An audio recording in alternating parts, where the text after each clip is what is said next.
কোথা গেল আজ স্বাধীনতা, কোথায় হারালো বলো মানবতা?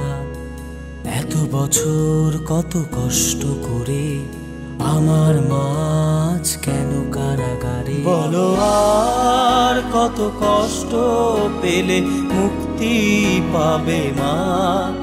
বলো আর কত যন্ত্রণা সয়ে যাবে মা? ইয়া খোদা তুমি কবুল করো আমার মোনাজাত, এই অবিচার আজ ধ্বংস হয়ে বাংলাদেশ মুক্তি পাক।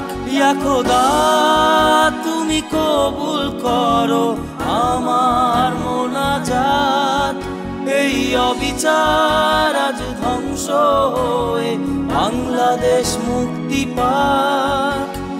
বাংলাদেশ